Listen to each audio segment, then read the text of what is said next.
Então você vai ter isso daqui, olha. Você vai ter, de novo colocando a webcam, você vai ter o DNA aqui em cima, que é o núcleo. O núcleo. Ele é transcrito em RNA. Esse RNA, ele vira RNA mensageiro. Ele corta algumas partes, eu não sei se você tá vendo, mas o RNA, ele transcreve uma certa parte do DNA. No RNA mensageiro, ele perde algumas partes, que no caso aqui são as partes verdes, porque não é importante para fazer a proteína específica que ele quer fazer.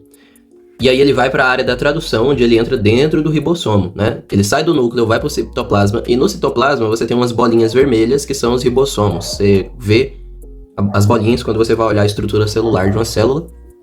Aí esse RNA mensageiro, que é só uma mensagem, eu não lembro, eu não sei se você lembra, mas o RNA e o DNA são formados por carboidratos, né? Carboidrato, grupo fosfato e timina, adenina e citosina. Lembra disso? Então, na última aula a gente viu, né, que tem uma pentose, então você está transformando o carboidrato em uma proteína em si, né? Só que é um carboidrato estrutural. Isso daqui você nunca perde quando você está fazendo academia e tudo mais. Não é como se você fosse usar o seu DNA para ganhar energia, né? Aí você transforma, na tradução, o RNA mensageiro em uma cadeia polipeptídica. O que é uma cadeia polipeptídica? Todas essas bolinhas aqui, cada bolinha é um RNA. Não, cada bolinha é um aminoácido, que é a menor estrutura de toda a proteína. Só que por que a gente não chama isso daqui de proteína já? Porque a proteína é uma junção de peptídeos. Todo peptídeo é uma junção de aminoácidos, certo? E toda junção de peptídeos, que é uma junção de aminoácidos, é uma proteína. Então, você vai ter a parte do dobramento aqui, ó, que vai dar forma a esse grupo peptídico. E aí, quando ele já fica grande o suficiente e fica com a forma dele definida, que pode ser várias formas em si, que desempenham funções diferentes, ele vira uma proteína, como você bem tá vendo bem aqui, certo? E assim, sendo mais específico na dobradura da proteína, olha o que uma proteína pode virar, velho. Isso daqui desempenha uma função do seu corpo. Tipo, a ideia da proteína é a seguinte.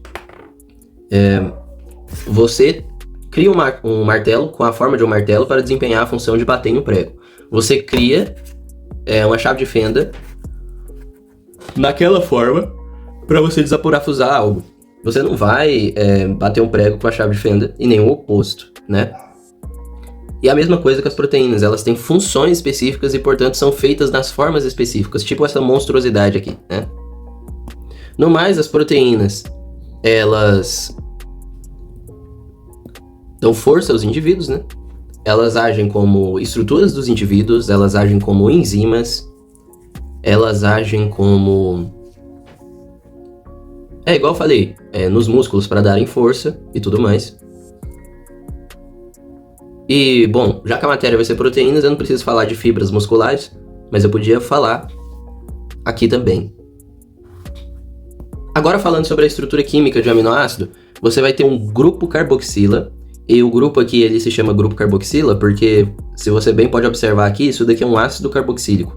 É um carbono ligado em uma função álcool e uma função aldeído. Você vai ter um grupo R, que é um radical, que pode ser qualquer átomo, literalmente. E é por isso que a gente chama ele de R radical, porque foda-se, pode ser qualquer coisa, sabe? Imagina, você pode conectar a molécula da sua bosta aqui. E é um radical de alguma proteína. É interessante saber disso, né? E aí você vai ter o grupo amino por causa da função amino. Aí, ó. Quando você tem um nitrogênio entre o átomo, você tem uma função amino. Então esses grupos aqui, eles são denominados muito por conta da química, entende? E, bom, é isso sobre proteínas e aminoácidos. Eu acho que não tem muito além disso, não. Bom, para os lipídios já é bem mais interessante as coisas que dá para você fazer.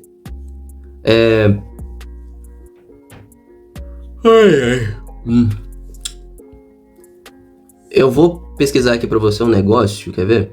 É isso daqui que eu queria mostrar. Então, você vai ter dois tipos de lipídios principais, que é gordura saturada e gordura insaturada, que aí a gente chama de óleo, né? Normalmente, tudo que é insaturado é óleo. Quando você vê uma estrutura saturada na química, e aí você, lembrando de química orgânica, você também consegue entender isso, toda estrutura saturada, ela é uma estrutura em que você não tem duplas ligações, você só tem ligações simples no átomo, certo? E aqui você tem um radical, né? O radical não tem nada a ver você ter um oxigênio ligado com dupla em algum lugar do átomo aqui, em algum lugar da molécula, na verdade. Só teria problema se a ligação dupla fosse entre 2 carbonos, entende? Então não pode haver ligação dupla ou tripla entre 2 carbonos, porque senão vira gordura insaturada. E a gordura insaturada ela é mais instável e ela também é mais fácil de derreter, por isso que normalmente ela, em temperatura ambiente, são óleos, né? Então você pode lembrar de gordura saturada como a gordura da picanha e a gordura insaturada como o óleo vegetal, de soja, por exemplo.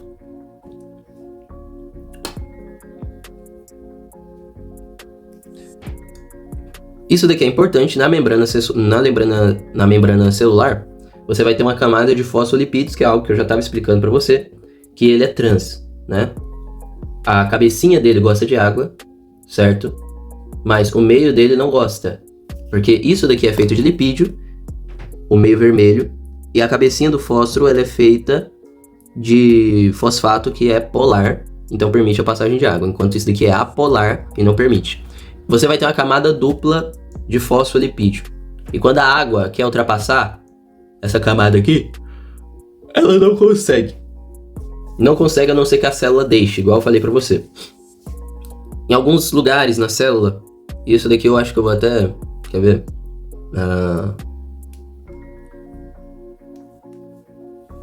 Isso.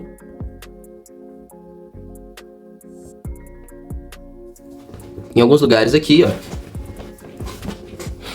você vai ter tipo uns canais, certo? E por esses canais que entra água e outras substâncias, certo? Só que você também não pode dizer que não entra água pela camada dupla de fosfolipídio. Pode entrar, tá? E entra um pouquinho. Acaba entrando um pouquinho de água às vezes por essa camada aqui, certo? Mas não muito. Tanto que isso é uma das maiores vitórias mesmo, das células eucariontes, porque elas têm essa camada dupla, né, de fosfolipídios para proteger, certo? Antes disso, não havia como você ter uma célula viva, né? Porque tudo que estava do lado de fora entrava do lado de dentro, era um negócio ruim. Então a evolução dessa estrutura aqui capacitou mais a vida, né? Então é isso. O que eu posso falar mais sobre lipídios? Lipídios, eles são a camada energética, né? Igual. Você tem no seu cérebro bainha de mielina, que é lipídio. Você tem no seu rim uma camada em cima de lipídios também. Os lipídios, eles podem formar colesterol, né? E o colesterol e os estrógenos que a gente tem, os esteroides, na verdade, eles são testosterona, progesterona, os hormônios sexuais.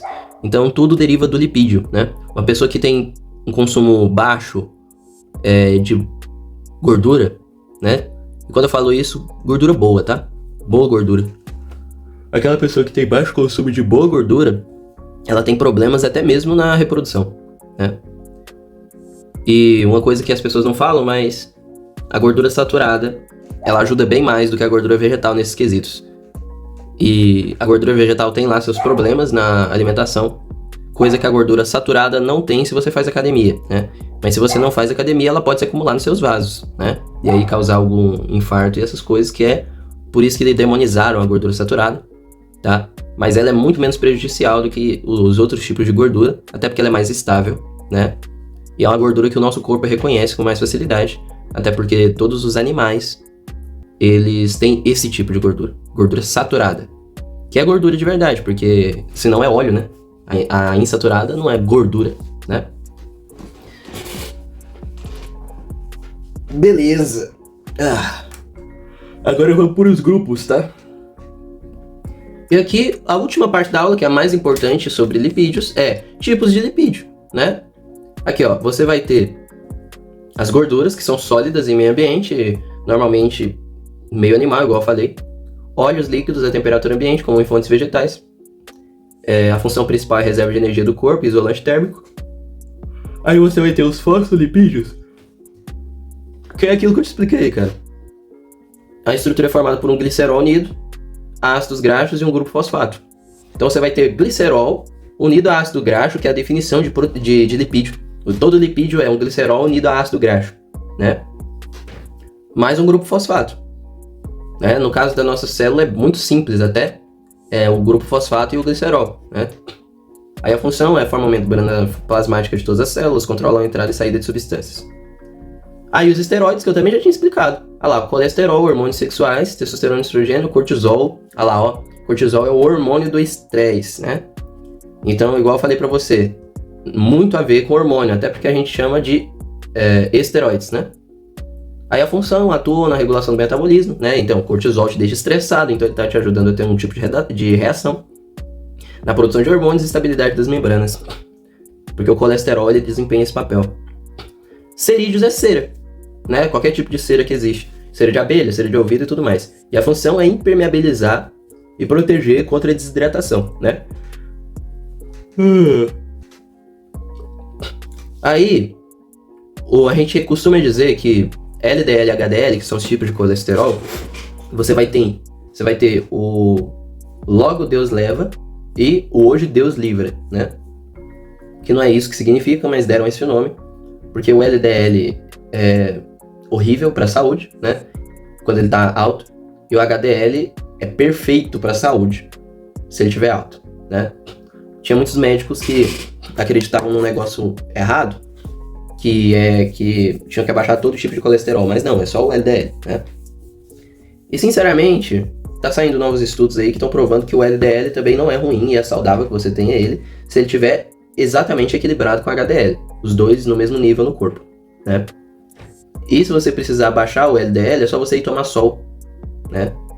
Quando você vai tomar sol, você transforma o LDL em vitamina D e melanina, né?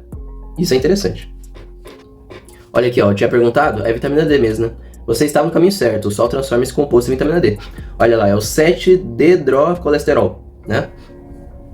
Vitamina D, quando recebe os raios solares tipo UVB, quebra a molécula e isso inicia a reação química que produz a pré-vitamina D3, né? Que depois é ativada pelo fígado e pelos rins. Aí, tá vendo? Tananã. Olha lá, ó. E aí a melanina vem do aminoácido chamado tirosina. Interessante demais. Beleza. Sobre tudo aqui, eu acho que já temos o vídeo aqui perfeito sobre todos os tipos consumidos e não essenciais, que são 11 tipos que o corpo sintetiza. Olha! Quase que eu esqueço de falar. Você vai ter os aminoácidos essenciais no seu corpo, que são aqueles que você precisa adquirir na alimentação, e os não essenciais, que são aqueles que o seu corpo produz. Você não precisa saber o nome deles, você só precisa saber a quantidade, e às vezes nem isso, né? Que você tem 9 aminoácidos essenciais e 11 que o seu organismo mesmo ele pode sintetizar. É claro, né? Que você precisa se alimentar também para que você consiga sintetizar mais desses próprios aminoácidos, né? Eles não vêm do nada do seu corpo, né? Mas assim, se você não comer, né, por muito tempo, seu corpo vai continuar produzindo esses 11, enquanto o resto não, certo? Então isso daqui é uma das maiores provas para mim que o veganismo é burrice e que não dá para você ser vegano, porque você precisa de 9 tipos de aminoácidos que você tem que adquirir na alimentação, porque senão o seu corpo vai funcionar mal.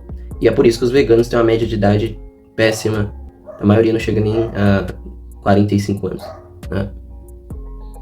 Então é isso. Aí dentro de proteínas, você vai ter as enzimas, né? Aqui, ó. A enzima ela tem base proteica e ela é feita num formato de encaixe. A gente chama de chave fechadura, né? Você tem enzimas que se descartam e enzimas que não se descartam. Eu vou mostrar isso de uma forma bem... Ai, cadê minha caneta? Tá aqui. Você tem a enzima com esse formato aqui.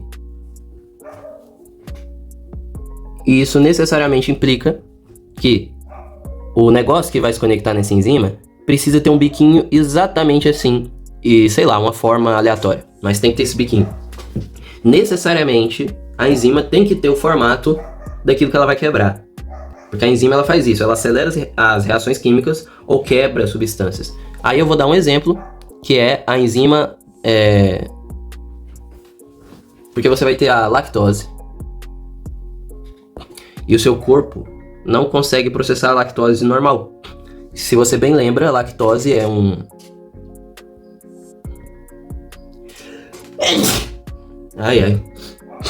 A lactose é um oligosacarídeo, certo? Formado por 2 tipos de monossacarídeos, que é glicose mais galactose, certo? Entende? Beleza. Seu corpo, para conseguir processar isso daqui, ele precisa processar glicose e galactose separado. Ele não consegue separar e processar a lactose grande do jeito que ela é.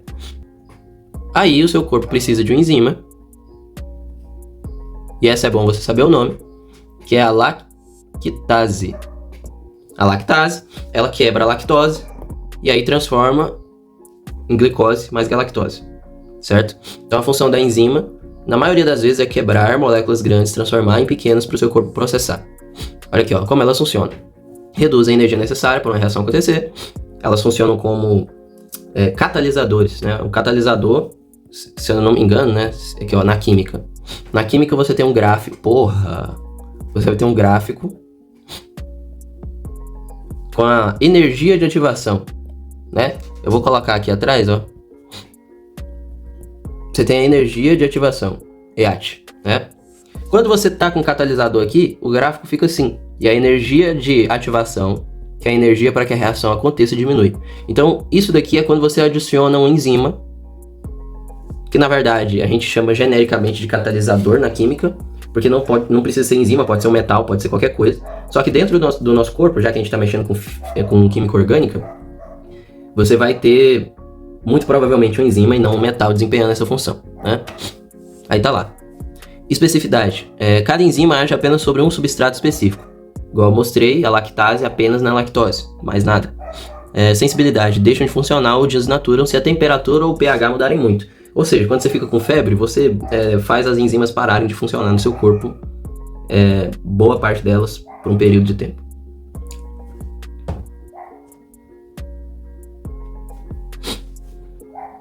Olha lá, possui uma fenda onde o substrato encaixa perfeitamente.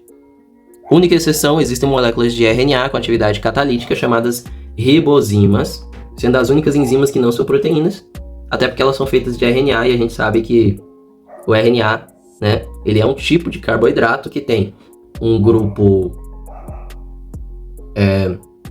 amino de um lado e o fosfato, né? Caralho.